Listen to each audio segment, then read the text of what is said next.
Welcome to Moving Conversations, a podcast for movement professionals by movement professionals. If you coach, train, or teach movement, Pilates, or fitness, then this podcast is for you. With more than 60 years of experience in fitness and Pilates, your hosts, Brian Ritchie and Nora St. John, explore the science of human movement, diving deep into the facts, myths, and common misconceptions, hoping to spark thought and conversation about how we view fitness and movement. Now, let's jump into Moving Conversations. And welcome back to Moving Conversations. Brian Ritchie joining me as always is Nora St. John. Good morning, Nora. How are things going to you? With you, I should say. Very well. Very well, Brian. How are you doing today? Doing good. Yeah, everything's going good here on the East Coast. It's warmed up a little bit. It's going to get cold again, but that's all right. Nothing like you guys. You guys are nice and warm and will probably stay that way for a while. It is our February. Yes, it's the California February spring. Everything's turning green. All the almond trees are blooming like crazy. All the plum trees are starting to bloom like crazy. It's looking good. It's looking good out here. Spring has sprung. What's funny is, for those of you who don't know, because of our touring schedule with both of us leaving town at different times, sometimes we record these things well in advance based on our guests and things like that. So I think this episode is going to be dropping mid-April. So for those of you who are in the midst of spring, guess what? Spring has sprung everywhere. However, right now it's at the end of February for us. So it's a little bit chilly for me and perfect for Nora. Yeah. And last session, we talked a lot about the foot. We got into really in depth with the foot. And today we're going to take that up the chain a little bit and include the ankle and calf area. So we thought perfect opportunity to just work our way up and talk about strengthening that, some dysfunction and things of that nature. But before we do that, guess what? Got to say it again. Please do us a favor, hit that like and subscribe button, comment, share, all that kind of stuff. We really appreciate it. As always, we really appreciate it. If you want to get in touch with us, movingconvos@gmail.com, or you can always catch us and talk with us on Instagram at Moving Convos. So that's the easiest ways to get in touch with us. And we always talk back. So please feel free, give us a shout. So last time we discussed, at least in some, not really a lot of detail, but we just talked about how to strengthen the foot, looking at the toes, flexion and extension, strengthening the arch, mobility work in terms of rolling out, increasing proprioception through rolling out. Because remember, the foot is like this major organizing principle for everything that happens above that. Yeah. Talked a little bit about shoes, a little bit about all those things. So we want to take that up and think about now about the ankle. And one of the most common injuries is an ankle sprain. Mm-hmm. Particularly a lateral ankle sprain. Like they're so common that they don't have good statistics because most people don't tell anybody. They just have an ankle sprain. They hobble along for a day or two and then they get better. So one of the things that I think about ankles, and Brian, I talked a bit about this last time, that we have different backgrounds in terms of footwear, foot gear, or foot use, I guess I should say, really foot gear too, but foot use. I come from a dance background, and I also was an ice skater and a gymnast. So a lot of things that really had a lot to do with the ankles and the feet in different ways, using them very specifically. And one of the things that I learned early on was three-dimensional ankle strength is really important, right? In other words, not just pointing and flexing the feet, like not just the strength you need to push off your foot and walk here, there, and everywhere, but also the sides, the inside and the outside, getting those strong enough to be able to handle unexpected surfaces or tripping over something or, whatever's going to happen to you, right? Falling into a little pit and then rolling sideways on your ankle, for example. Yep. So the things I want to think about in terms of strength are a lot looking at developing three-dimensional ankle strength. Yeah. And what's interesting is in the fitness world for so many years, it was all about calf raises. Yep. That's all you did. Calf raises. Yep. And again, very sagittal. And I almost put that in the vanity category versus the functionality category when it comes to exercise, because people would be focusing so much on their calves when their calves were small. Now, I am one of those who are I'm a genetic freak. I've got 18-inch calves. I can't wear jeans that don't stretch because I've got big gap. That's just my genetics and my heritage. But for people who have smaller calves, that's something that it becomes sort of a weak link for them. So they train them a lot, but it's only in that one sagittal plane. Yeah. And I remember when doing dorsiflexion, oh my gosh, they had these little dorsiflexion things that you could put little weights on, and people started going crazy doing that because it works the front of the calf. Oh, but again, it's in the sagittal plane. They Yeah. never talked Yeah. about doing more than the sagittal. So when it comes to functionality, however, and functional training, oh, guess what? We have two more other ranges of motion that we can focus on, two more planes. And it's so important to do that, to add that to your repertoire, especially if you want to have functionality and you want to be able to recover when you trip or happen to step off of something just a little funny, that your muscles are strong enough to be able to help you recover so you don't necessarily sprain your ankle, or if you do, not as badly. So I'm going to talk through. This is going to sound funny, guys. So this is strengthen the ankle is good for many, many things. Everything from if you're a runner, if you're a soccer player, if you're any kind of a tennis player, pickleball player, reactive sports player, like it's critical because you're Yep. very commonly going to end up putting your weight in a funny position on your foot, right? You run, you put your foot out, you lean way over to the right side, or you reel it over to the inside. So you're very likely to need the strength on that medial lateral side of the ankle for any kind of running reactive activity that you Yep. might be doing. I'm also going to take this in a different direction. If you are a woman who has a certain kind of vanity that requires you or suggests that you wear high-heeled shoes on a regular basis, Uh-huh. it's also really important for that, because I can't tell you how many women I know put on their platforms in the summer, for example, like their espadrilles in the summer, wander about and go out on some garden party, for example, and step in a hole and wreck their ankle.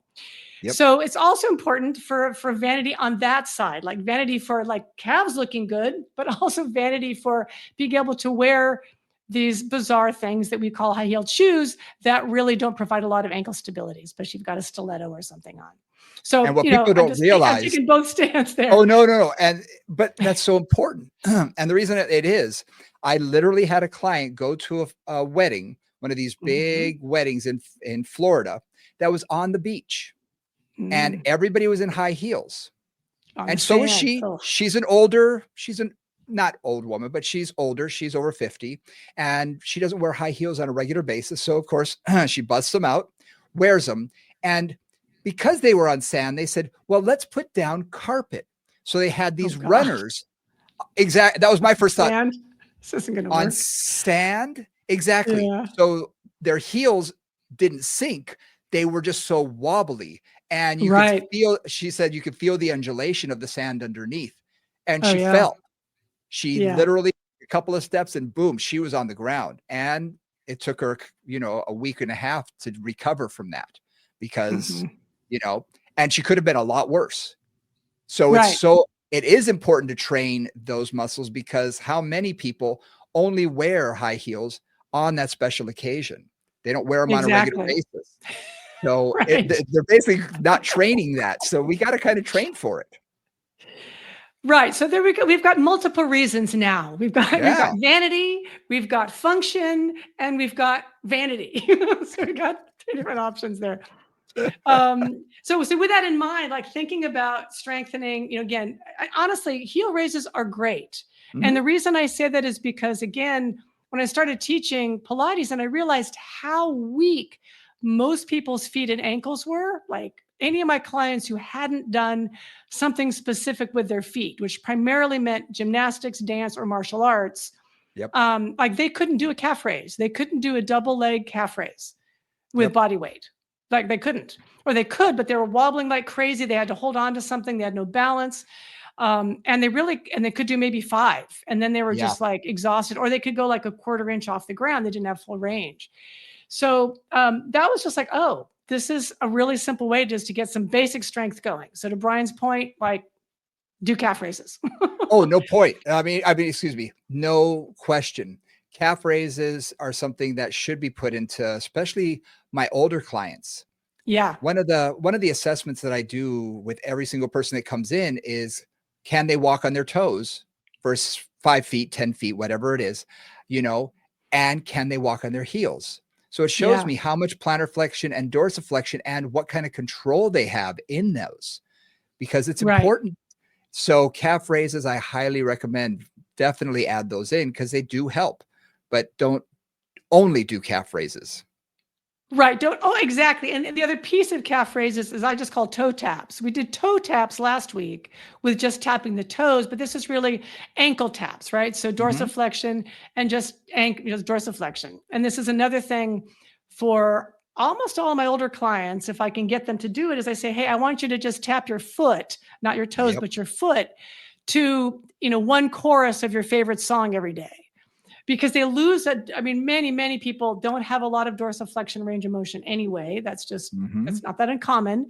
And if they don't have dorsiflexion, then they don't lift their foot up, they don't lift their toes up, they trip over the rug, they fall down, blah, blah, blah.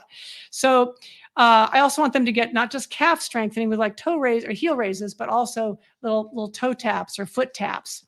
And I think those are really both just simple, really helpful things. But I actually want to back us up one step to get into the three-dimensional bit.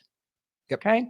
So when I've got somebody who is recovering from any kind of anything, an ankle sprain, tendonitis, ankle surgery of some kind, I start with, a lot of times I'll start with open chain work, meaning I'm not on the floor. I'm just my foot is hanging out in space.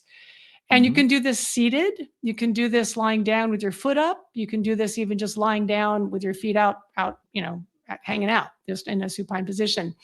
And it's basically just starting with pointing and flexing, right? Plantar flexion and dorsiflexion.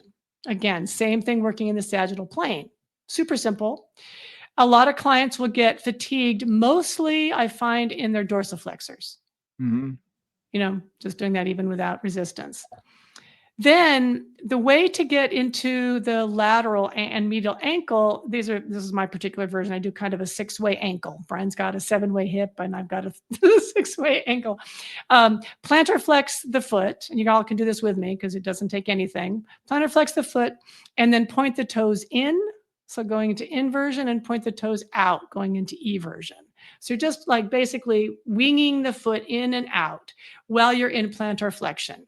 So you're getting strength through the toe flexors on the inside, through the peroneals on the outside, and you're creating, again, that three-dimensional strength around the ankle. Because in the front, we've got our toe extensors. On the back, we've got our gastroc and our soleus, our calf muscles. And on the sides, we've got our peroneals on the outside, and we've got a lot of our toe flexors on the inside. And so when you put all those together, you can start to get some really good three-dimensional strength going through the sides. So I do plantar flexion, inversion, and eversion. And then I do dorsiflexion, same thing. And dorsiflexion is weird. You almost feel like you're just kind of rolling the foot. But just pull those toes back and then roll in and roll out. Yep. And that's going to get, again, more angles of all those muscles that support the foot. And something people don't realize is how fatigued they're going to get doing these. Yeah. And you don't need to necessarily put some resistance. I know people want to put bands immediately on, and do this. You don't need to. For most of our clients, these are muscles that are so underutilized and are quite weak and need to be woken up and need endurance. So they need higher repetitions. I do a version of this where I'll do the alphabet. I'll say your big toe is a pencil, draw capital letters and do A, B, C. I can't tell you how many people get to about G, H, I, and they're burning. And you could see it on their face. They're like, why is this so hard? This shouldn't be hard. I'm like, yep. And I want you to do this every day. When you're sitting at your desk, when you're sitting wherever you're at, do it. And eventually I do put little leg weights and things around the toes, but they don't need to start that way. Just the weight of the foot. Right, exactly. Or bands are fine too. But for a lot of people, I find like if I give them a band, the number of excuses for why they can't use the band are like, they're innumerable. Like my dog ate it. I can't lie down on the floor. I have nothing to tie it to. Like there's all kinds of things. So if I can give them something like, I'd love to have a band because I'm going to, if particularly I'm working with somebody like a dancer or somebody like a soccer player who I want to have really, really strong ankles or they're post-surgical or something, I will build up the bands for sure. But with my ordinary clients, it's like, do the alphabet. Draw circles with your ankles, right? Just go circles in both directions. I love the alphabet. And actually, I have them do the alphabet as mirrors. Oh. So both feet are going at the same time, like A, B, C, I like that. D. Just it's a little bit of brain work there too. Or else if I want to do some cognitive stuff with them, I'll actually have them draw them not back to back, but like they're in the same direction. Uh-huh. If that makes sense. So like both of them are doing an A, both of them are doing a B. So Yep. there's some cognitive work there as well. And with your old folks, cognitive stuff is useful anyway, actually all your people, but with your older people particularly. Also, challenge them with this. Do the alphabet backwards. Right. There's cognitive stuff, right? It's cognitive, and it is Wow. so challenging because everybody goes Z, Y, X. And you can see they're doing it in their head. They're trying to figure out A, B, C, D, and it's funny to watch, but they get it down. It's a skill that becomes readily available to their brain but over time, but it's something that can be retaught. And it's amazing to watch them sort of have that hiccup at certain letters, but it forces them to go a little slower, which is always nice because people try and rush through this. So do it backwards, or say, I want you to do it backwards starting at S. And they'll be like, oh, wait a minute. That could be a challenge cognitively. And again, it slows them down. Yeah. And it gives us something to focus on. Yeah. Right. Yeah. One of the things, this is going to be a slight aside, but I've been working on this lately and it just comes to mind here. One of the things that we talk about a lot in terms of learning movement, right? Because that's really all we're talking about is changing movement patterns and learning movement and all that is one of the key things about learning anything new is sort of neuroplasticity, is finding the brain's way to learn something new. And one of the things that's really important for that is focus. Yeah. And there've been a lot of studies on this, that just mindful movement versus mindless movement, you get more benefit out of. And there's been a lot of research on that. But a lot of that is like if the brain is focusing on that thing, on, again, making the ankle do those funny letters or working backwards, and you're really connecting the brain and the body together in that movement, you're going to be more effective than if you're just kind of like, thinking about your laundry list while you move your ankles around. Mm-hmm. So, and Joseph Pilates said it well. It's like, 10 exercises done with attention is more effective than 100 exercises done without attention. And that's just neurologically true. So that's something to think about too, in terms of the ankles, is giving them something that's not boring, something that means they kind of engage their mind along with it. Yeah, absolutely.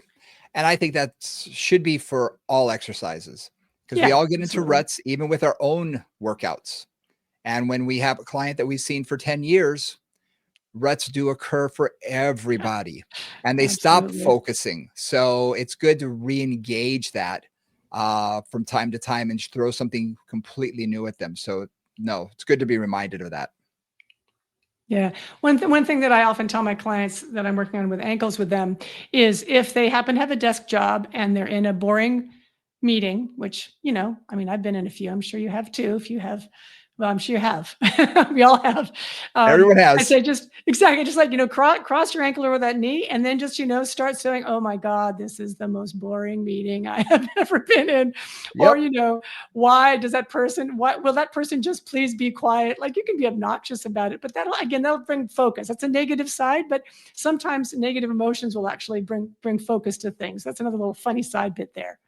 Just remember that your face, if you have this grin the whole time, that watch out for that, because I've caught myself doing that too, having my little mental escape, mental vacation, and then realize, oh, I wonder what my face is doing. So just be aware. Be aware. No, I like that idea of the 6-way ankle. It's a great way to get the entire ankle working, because I've had a number of clients who do just use the sagittal plane, and some of the muscles that begin to collapse on them or not function properly affect the foot, affect dorsiflexion, can affect, their heel when they're landing, that their foot begins to flop, so they begin to get shin splints. So all of these type of things can be sort of solved quite easily by working, all the different ranges of motion and all planes of motion. One other little thing I'll comment on here. I used to work in the Bay Area, in San Francisco Bay Area. And now I'm up in Sacramento. Sacramento is flat as a pancake. I mean, really, literally, it's like we can ride for 20 miles on our bicycles. In fact, there's a bicycle century here, where the total height range is 300 feet. That's how flat Sacramento is, because we're this big old inland sea that's now an agricultural area. But when I was in San Francisco, I would have clients who would either start, doing a marathon thing, or start hiking, or start running. And there's a lot of hills. And what happened so often that I started to actually prepare them before they were going to do this was they would get shin splints. Yes. Just because they are not used to, with force and speed and effort, running uphill. So that dorsiflexion, they weren't prepared for, they didn't have the endurance for. So for those clients especially, I would do a lot of dorsiflexion as preparation, and make them really, if they're thinking about, hey, I want to do team and training, or I'm thinking of, taking up running or whatever, I'd say, okay, well, that's fine. Give me about a month to get you prepared, so that you are not going to just torture yourself and end up with something that is going to put you back. And don't forget that shin splints oftentimes is also caused by the uncontrolled sort of flopping of the foot down. Yeah. So you're landing on that heel, and the flopping causes those microscopic tears. So as the foot lands, plop, plop, plop. So going down hills, it's just as critical, because when they first start doing it, it's not a problem. But especially if you are in the Bay Area and those hills are incredibly, steep. They're steep. That by the time you get to the bottom, and I did this myself, walking around Diamond Head Crater. It's a mountain in Oahu. One part of the trek, half of it was all straight up, the other half was all down. And it was the down that bothered me much more, because of the flop. My foot was just sort of flat flopping. And I realized that doing negatives for dorsiflexion works really well. So standing on the edge of a stair, with my heel on a stair, usually I use a step in a gym situation, and do dorsiflexion to rise up. Now, again, most of my weight is in my heel, so it's not as though I'm lifting my whole weight with my toes, but then controlling until my toe touches the ground, and then lift it up, and controlling as my toe touches the ground. So like your foot is on a step. Sorry, guys, I'm trying to do a little visual here, right? So your heel's on the step, and this is your toe. So you're going basically into plantar flexion, and then up into dorsiflexion. So you're starting from dorsiflexion below the ground, basically. Yep. Right below would be neutral. Great. Yeah. Awesome. I love that. That's great. And really controlling the descent. So I do maybe 1 count up and then a 3 count down. So really focusing on the negative portion of the contraction. And that really does build that up a lot. And over a period of time, people who have shin splints, it really seems to help a lot. So this gets into one of the things I do a lot as well, which you're talking about here, which is the eccentric training of the foot and ankle. So you're talking kind of like about basically eccentric dorsiflexion. If you're talking about controlling the foot going down. Yep. The other place I do this a lot is on plantar flexion and dorsiflexion, for that matter, but the eccentric control of the soleus. So the soleus is the deep calf muscle. The gastroc lives on top of that, and the gastroc is a 2-joint muscle, crosses the knee and crosses the ankle. Soleus just crosses the ankle, and they both attach to the Achilles tendon on the heel. So what I'm really fond of is from a bent knee position, and you can do this with both legs bent, just holding on to something, lift up the heels, and then slowly lower the heels down. Lift up and slowly lower the heels down. The same thing Brian's doing, but now really what I'm doing is eccentrically controlling the landing. Yep. So you're controlling the landing from the forefoot. I'm controlling the landing now from the back of the calf as well. And both of those things are really critical to absorbing force that's going through the body, and just to control the landing of the foot.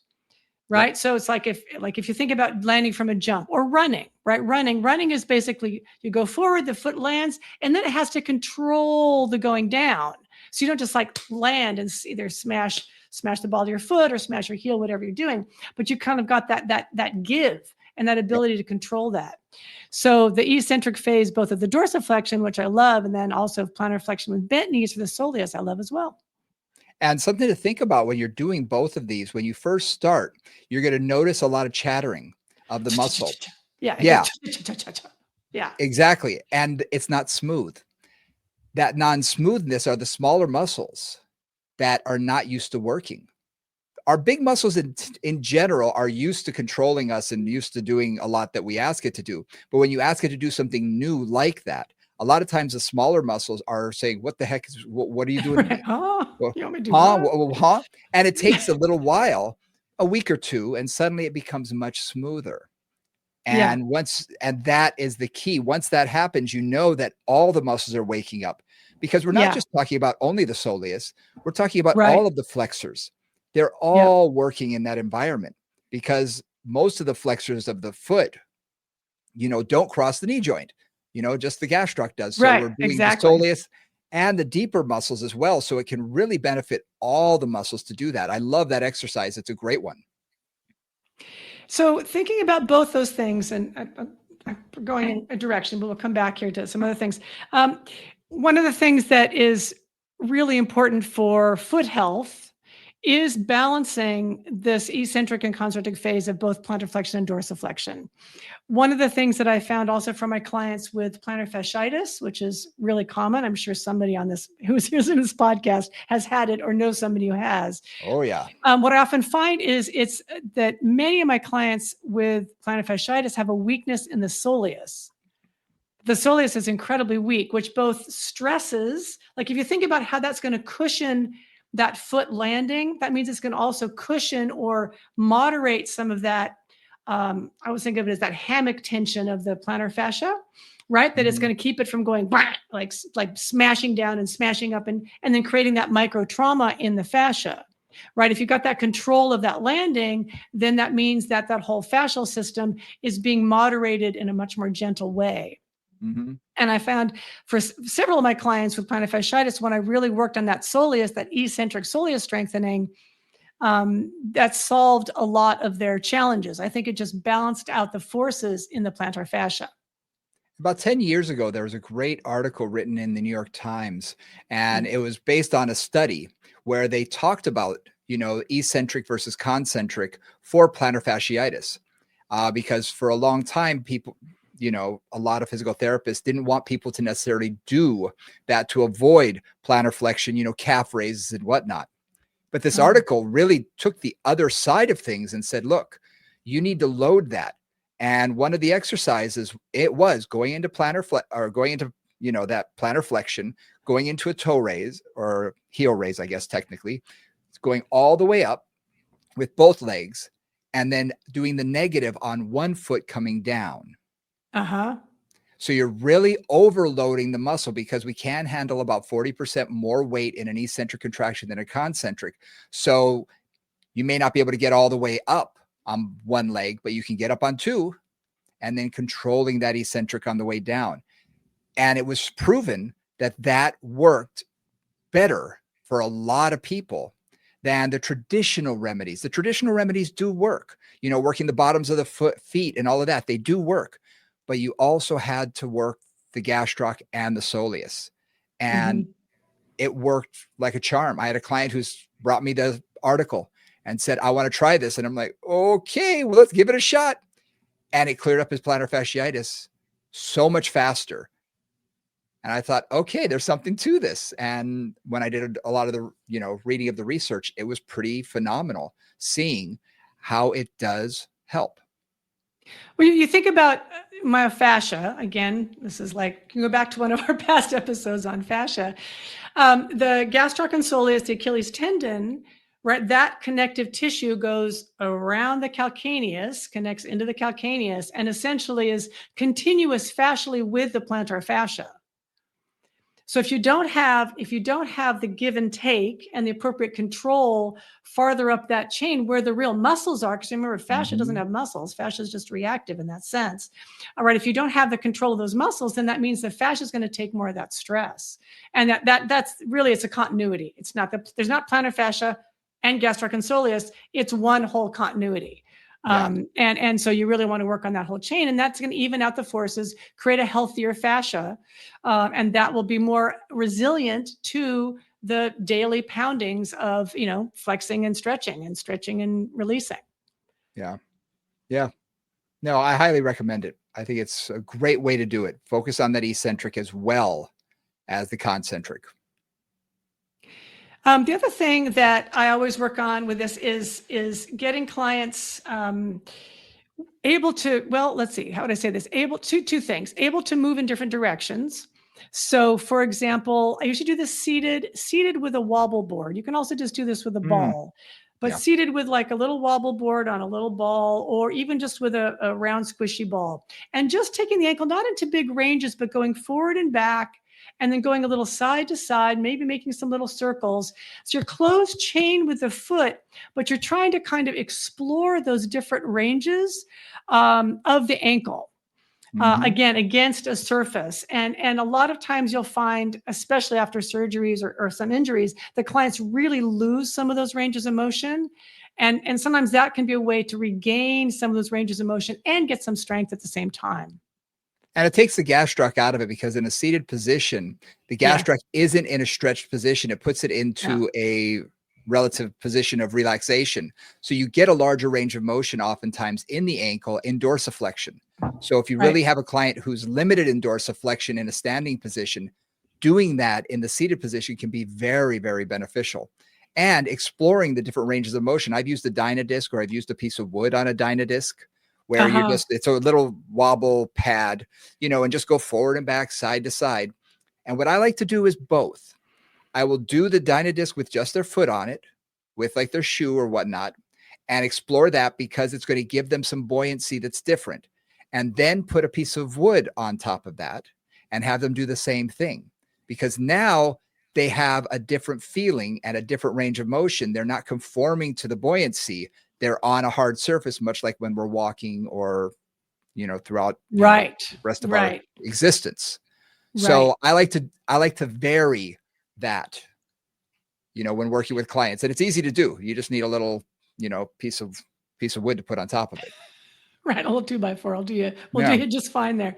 So, Yeah. so what's interesting there, Brian, that you're talking about, and we talked about this a little bit last time with the feet, but this brings it up a little more specifically. Is if I'm sitting on a squishy surface like a Dynadisc or a half deflated ball, like I think about a Togu ball or a playground ball that's pretty flat and squishy, right? Then then the foot can conform, and we've talked about the value of having the foot have to conform, like you're walking on sand in bare feet, right? That feeling like your feet are kind of having to move a lot to accommodate to the surface.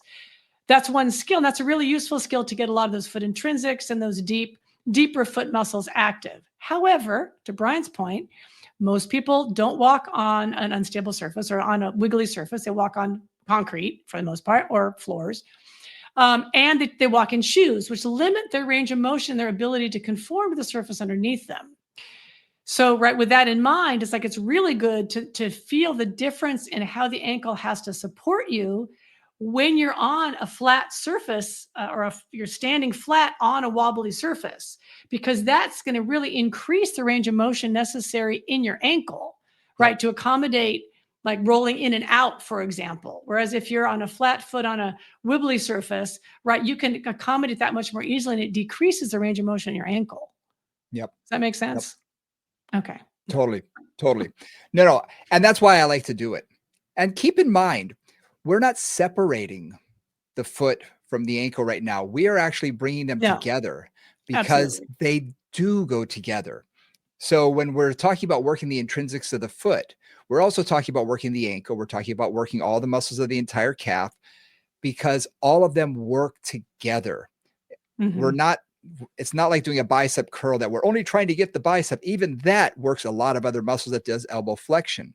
So when we're thinking about the ankle, the lower leg is what I would just call it. It's about getting everything involved. So it's not about exclusion, it's about inclusion. We want everything to get involved. Right, because that's really gonna create the best functional outcome, honestly, Yep. all the way around. So the next step, a lot of times, once you've done some plantar flexion, dorsiflexion, you've done some inversion, eversion, you've worked open chain, you've done a little bit of that, maybe starting to do that slightly closed chain, which we've kind of done now. Then a lot of times what I like to do is challenge clients with balance pads, for example. Oh yeah. Right. So it can be two legs at first, just being on a unpredictable, I'm not going to say unstable, but unpredictable surface, a little wobbly surface, or a squishy surface, and have them have to balance on both feet, and then balance on one foot, maybe even using a Bosu for example, is a more extreme version of that, and start to understand that dynamic action of balance that the ankles are a critical piece of. Because oftentimes after an ankle injury of any kind, or tendonitis or any of those kind of things, the foot loses some of that ability to actually balance, Yeah. because it really, if you think about the ankle, right, the foot hits the ground, and it's like little tiny adjustments are made all around the ankle, really all the way up into the hip and the spine. But let's just talk about kind of ankle and lower leg, where little tiny accommodations are made all around that leg, that lower leg, so that we don't fall over. Very important priority in our brain is like, don't fall over. And that's where balance comes into play. And one of the things that I'll do a lot when I'm playing with balance with these clients is just stand on both feet, especially if one is injured. I'll have them stand on both feet, and then just like shift your weight to the right, shift your weight to the left, shift your weight forward, shift your weight back.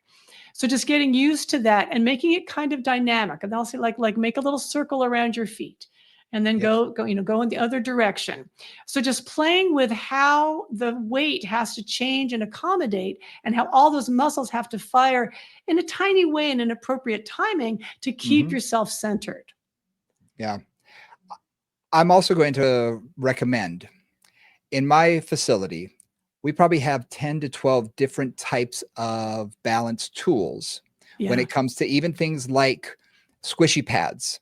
Because if you go on, various websites, everybody has their own brand. Some are very expensive, some are very cheap. Exactly. And I buy all sorts of ones because different density is going to feel different. And if you only train on one thing, well, your body gets used to it. So I highly recommend using the balance pads, but change them up. Get a firmer one, get a softer one. Ones that have been used, we use them a lot for kneeling pads. And if they've been used So they for get like a really kind year of or bumpy, two, lumpy. Yeah. those are great because they are very unpredictable, because where people's knees have a tendency to hit is a little flatter and the other areas are risen up. So it can be, your foot has to conform differently to to that environment, which again, life is not perfectly symmetrical, everything balanced out. Just doesn't work that way. Or smooth. Yeah. Or smooth. And one of the easiest things that I'll do with people when we start doing foot intrinsic work is just stand on there. Just stand, both feet, just stand. Now put your weight into your toes. Put your weight into your heels. And I say, but I don't want to see you move much, because sometimes you see people really rocking. And I'll say, right. I'm like, no, just a shift, just a little just shift. a shift. Now to the right, now to the left. Now I want you to put a little bit more, and then I'll see their hips begin to drift over. Good. Then the other side, and eventually they're doing a lot more. Now, what happens is when they start small, remember, their ankle's not moving much, but they're building up stability in that small range of motion. Then as they begin to make larger swaying motions, you're doing a little bit more motion, a little bit more mobility of the ankle, and still providing that stability. And then you can take them into staggered positions. You can take them into wider. You can take them in narrower. You can change the position of their feet. And again, it's not just standing on one foot, which is what almost everybody wants to do when you put a balance pad down is, oh, I need to do a one-legged stance. No, 2 foot is fine. It really does work the intrinsics of the feet and gets the calf muscles involved in that stability for standing. Right. And so like, I love what you said, Brian, about just, go on Amazon if you're like we are, Buy a bunch. and just buy a few, because they are all really different. And you're right. A client gets very accommodated to whatever you give them. I like your idea about the kneeling pads, because I can think about some of mine that have kind of like dents in them at this point. Huge dents. Yeah. Right. Like here, and this is firmer and this is softer. And if a client's on there, then they really do have an unpredictable surface, which, I mean, honestly, I was just in Los Angeles and I was walking around, and a lot of the neighborhoods were fairly old. And man, there was some 3 foot tall mountains from tree roots that had, basically broken up the sidewalk there. And just thinking about that, walking along and just not paying attention to even just an ordinary sidewalk and bumping into it or whatever. And balance, the other thing I often say a lot is balance is not about statically maintaining position. Right. And it's really important. People really think of balance as like, balance, I'm never going to move again. Right. That's actually not how balance works. I mean, balance really is that dynamic nature of taking a step forward and shifting your weight over that foot and taking the next step forward. That Yep. dynamic nature of balance. It's how the body accommodates to that shift of weight, that shift and that change through time, through space. That's what Yep. balance is. So It's a lot of times constantly going. Yeah, it's it's constantly going from a state of unbalance to recovery, unbalance to right. recovery, but Exactly. constantly throughout the Yeah, whole step. exactly. Yep. Exactly. And I think that's like that's really important for me to tell clients because clients often feel like they have to just hold everything really tight to balance. And I'm like, actually, that's not going to help you. Yep. You know, I mean, it will, if you're a ballerina and a point shoe, there is a certain amount of just holding that thing together. But in ordinary life, you actually want balance to be dynamic. So I more say what I'd rather have you do there is feel how the weight is shifting, right? That it's moving there, and seeing if you can recover. So, fall and recover. And it's not big fall. You're like going a quarter inch this way, a quarter inch that way. Yep. But let yourself feel that and recover, fall and recover, go and recover. That's really where the training is, and where the actual functional piece of balance is exactly falling and recovering. Something that I'll do with some clients, I call it freeze tag, is during an exercise like lunges, like squats or whatever, they're getting into a groove and sometimes they're talking and everything. And I'll say Yeah. freeze, and they have to hold. And you'll see how challenging that is. And I'll have them hold for 5 seconds and they have to stop and hold. And yes, the muscles are going to burn, but you're also watching them try and not fall down, especially in a lunge when they're in a staggered position and whatnot. Yeah. So make sure that they don't fall, make sure that they're in a safe place. My hallway that we do walking lunges in is a little narrower, so they can touch the walls if they need to. But it's a great way to get them a little off balance, but in motion, the way we are in real life. And I just say, Exactly. just freeze, Freeze. stop. Pause. Yeah. And I love and it. how I learned this was actually watching some. It was a basketball camp, big man camp They happened every year at the University of Hawaii, and like Shaquille O'Neal would be there. All the centers from the NBA would come and do this camp, and it was especially for the big men. Well, they would do things like jump, and they'd have to land and hold whatever position they Okay. landed in, Yeah. and Yeah. people around them would try and push them off a little bit, just a little bit, and they'd jump and land and have to stick that Yeah. landing, because when you're coming down with the Yeah. ball, you got to make sure you're holding yourself as people are bouncing off of you. Yeah. Because if more than one person goes up for a rebound, that can happen. So when I saw that, I said, "Ooh, that freezing really is a good idea." But I didn't do it just with the jump.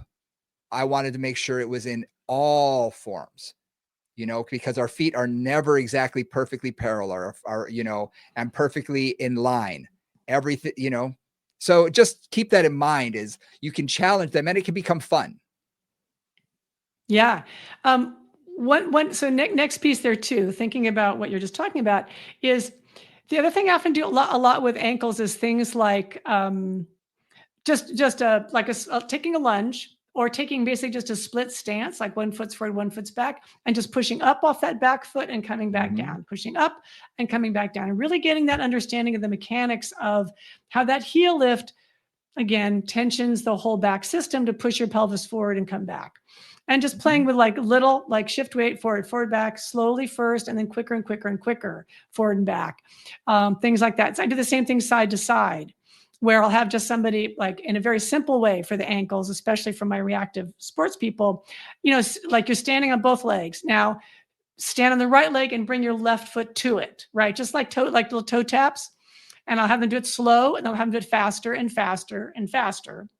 And Yep. this leads into essentially jumping, or that weight transfer, even like a little jog in place, right? That Yep. would be like maybe my next step would be a little jog in place, where you're really looking at how they're controlling that foot coming down, Yep. and coming up, and then kind of getting that to be as smooth and coordinated as possible. Now, on the reformer, obviously you can do running in place way before they can do it standing if they're recovering Yeah. from something, and starting with just that idea of how do you alternate the legs, and then taking it up into standing, and just having them do first just a light, almost like a running in place, and then actually really kind of jumping from foot to foot. That's kind of how I progress up that chain too. It's a great way to do it, because you are working the calf, you are working the ankle, you are working the foot in all of that. And what most people don't ever think about is how we transfer weight in gait and when we Yeah. walk. They all know the point of heel strike, and they don't know what's happening to the foot throughout the gait and through the push off. So by Right. even teaching that, by dropping the heel back and going up to pushing off, are they pushing through all the toes? Are they rolling out on their foot? Are they pushing out just through the big toe? Can their Right. foot remain straight, or does it Yeah. Or always does it cock do a out to the little side? wiggle wobble? Yep. Right. So it's looking at those type of things and trying to figure out, okay, and again, when we're cueing clients, sometimes I'll cue what they're not doing. And even if I'm not trying to correct their gait, that's not something I'm trying to do in this situation. Just they have a pattern of comfort that they normally do. Okay, now push through your big toe instead of your little toe. Oh, that feels weird. Now we're activating different muscles. Yep. Or keep that foot straight. Keep that foot straight. It turns out. And Yeah. I'll say, it's out. It's out again. Mhm. And it Yep. frustrates them. But over time, now that foot can stay centered and they're putting their weight evenly through their entire forefoot. So these are just some things to think about in getting those muscles to work and work properly when you see those patterns, especially. Yeah, so playing with gait, and the other thing too is that gets us to, okay, we've done some like footwork, we've done some foot and ankle work, we've done some open chain work, we've talked a little bit about closed chain mobility work and some balance work, all still kind of with the foot in contact. Now we start to talk about shifting weight, right? Shifting weight forward and back, and then taking the foot, because the foot is the foundation of gait, right? And then taking that into how that integrates with the rest of the body. So that's where, watching somebody walk and looking at, does the heel roll out? Does the heel roll in? Does the foot come up and, like, let's say it rolls to the outside and then the knee rolls to the inside and then the hip kind of swings to the outside. Like, then you start to look at how it all is integrating together and playing with, again, cueing how that foot is moving, just to try to see if you can smooth out some of those other pieces of gait is really important. And again, this isn't specifically about gait entirely, but gait is the next step if you're trying to Mhm. train the foot and the ankle, because that's that's what makes you propel through space. And if you can't propel yourself through space, then you can't get where you need to go. Absolutely.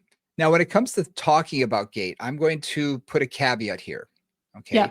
You can mess with someone's gait and it can throw off a lot of things. I've had people Yep. who have started, they read an article about gait training in some magazine and they start doing it and it throws their back out, or their knee begins to hurt, or their hip begins to hurt. Yeah. So if you don't feel confident with the gait, leave it to a professional, someone who does, or get more education and really start, learning more about it, because it's not something to be taken lightly. It really isn't. And I don't like to mess with someone's gait too much. And if I do, it's usually just small reminders, small differences. Push more through the first two toes. You're really rolling out with every step. Maybe add a little bit of that first two toes. And I'll say, just do it for a couple steps and then forget about it. Do it for a couple Exactly. steps and forget about it. Exactly. That's instead of every single step, because that's where I've seen those kinds of changes Trouble. trouble can occur. So just keep that in mind. Right. So this gets us to, who is your client? Yeah. To some extent too, right? Because I've got, like, with some of my clients, I know that they're going to take whatever I say and obsess about it. Right. So if I give them one Oh yeah. correction, I can think of one client particularly in my mind. Like, I had to be really careful with what correction I gave her, because she would, like, do that for a week, Yeah. obsessively, and it was kind of like, okay, so you don't get to do that. You have to. I'm going to have you do this 5 minutes a day, and I had to, like, cut her off. Other clients, like, that they're the other way. Like, they're not really going to pay much attention to Yeah. what you say. So if you give them one little cue, like, just push off a little more through your big toe. Don't say anything else. Just think about the big toe. Like, just give a little more, because you're kind of rolling a little to the outside. Like a subtle, like just a Yep. small little adjustment. And you know that they're going to do it every now and then, probably till they see you again, which is appropriate. Exactly. Yeah. Yeah. And the other thing too, is I used to, when I worked at St. Francis Hospital, I would take Bart into San Francisco and then I would walk for 15 minutes up the hill to the hospital. And I would play with different gait things as I was doing that because of who I am. I'm obsessed. You know how that goes. Brian's done this as well, I'm sure. So I would Yeah. like play with different gait patterns for different blocks. Right. So it's like, okay, this block, I'm going to slightly internally rotate my toes. Right. And I would feel what that did in my hips. And then the next block, I'd forget about it. And then the next block, I'd think about like externally rotating what that does. And then like I would just play with different things on each block. This is just my own exploration. If I've got a client who is a repetitive athlete, meaning a runner, a long distance hiker, a cyclist, a swimmer, anybody who does like repetitive activities, with a lot of them, I really give them very specific guidelines. Like if you're thinking about changing how you run or how you walk or whatever, like do that for, I don't even say a quarter of a mile. I almost say like 5 minutes out of every hour, and Yep. then literally forget about it. And that's really important. If you're trying to make any major changes in somebody who does something repetitively, give them just a tiny bit, and say, really time limit it. Don't think about this the rest of the other 55 minutes of that walk or that run. Yep. It's Parameters. parameters. Really got to be specific with that. Depending on Yes. your personality, you've got to be really specific with that. Oh yeah. I've got some OCD clients and you tell them to do 10 and they do 200. So, Mhm. and they come back and they say, I'm so sore. And when you ask them, well, what have you been doing? Well, you told me to do this. I said, I told you to do 10. And we all have them. Yeah. So giving them parameters is important, but also giving the client who may not do anything you ever tell them to do parameters also tells them how important it is.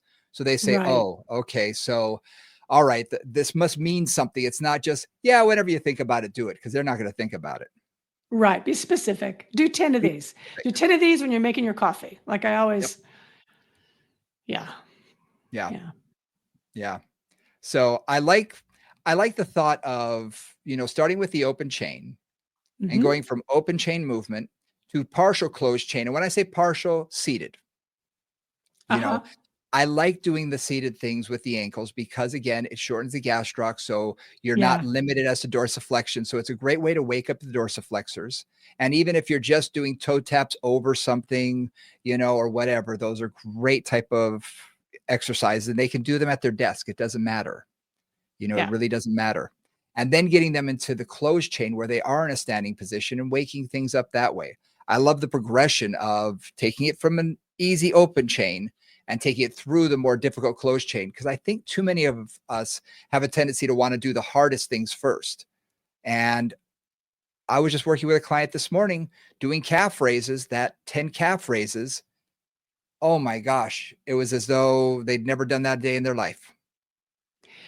I have to assume I can actually take a step back because I'll often actually just start with the closed chain seated. Oh, sure. So taking you're right. So No, just that's what again I doing mean. Yeah. wobble Yeah. board, like yeah, sorry, seated and then go. Yeah. Yeah, no, absolutely. And I mean, one of the things that I learned quickly when I started teaching at the hospital was, oh, most people have nothing. Like we talked about, people have nothing in their feet. They also often have really very little strength in their ankles. So Mhm. start at the beginning. Start without resistance. Start with open chain, and then go to light closed chain again. Like even just seated heel raises, right? Yep. Just like and heel raises and toe taps seated. Really nice place to start, and then slowly build them up. Because very few, again, unless they were athlete, well, primarily dancer, gymnast, or martial artist, they just didn't have any strength there at all. So do not be afraid at all on starting with zero and really just looking at the mechanics, getting all the ranges going, and then building that up in whatever progression is appropriate for them. I will make mention here, uh, if you're doing something like a calf raise, okay, when you do get to that open chain or closed chain position where you're doing a calf raise, make sure you try and do the full range of motion possible. Make sure you go Yeah. below the ground. So on a step, making sure you're going below and really stretching that out. I've had a couple clients who didn't have steps at home, who even though we trained here in that position, they go home and do it just on the ground and up on their toes. And they overshorten their calf to the point that it became a function issue. They were Right. really Right. Right. became Right. super, super tight. And we couldn't figure out why, because they said, well, I'm doing what you told me. And it wasn't until I really dove deep and found out, oh, you're not going into the stretch position. So it's very, very important. Story that I often tell is I had a client who she was in high heels from the time she was like 8, 9 years old, and Asian woman, perfect shape. And she was in heels, and I kid you not, all day, every day. And when she came into me, she wore high heel sneakers. And I don't just mean the 12 millimeter or 16 millimeter.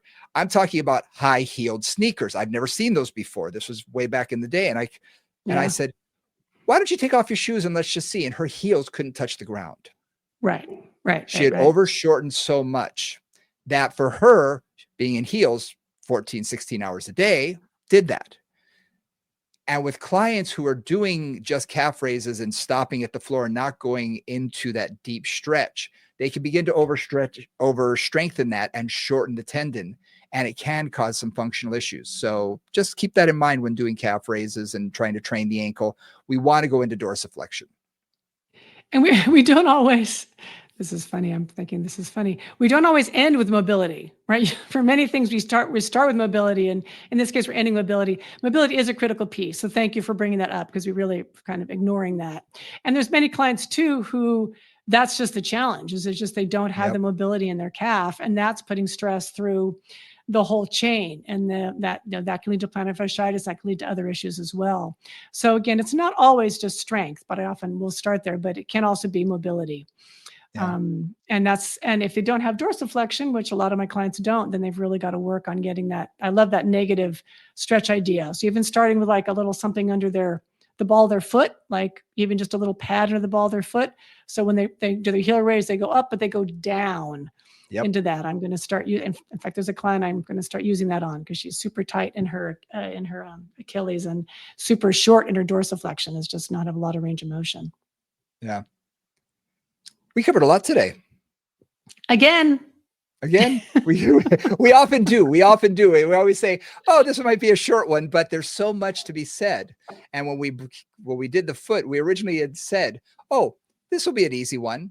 And we thought, no, we're going to need more than an episode to really dive deep into this and give you some practical things. It's not just about the theory. It's not just, oh, we want you to train in all the different directions. We really wanted to give you some practical application of what you can do with your client tomorrow or this afternoon, or whenever you're seeing the person, saying, oh, you know what?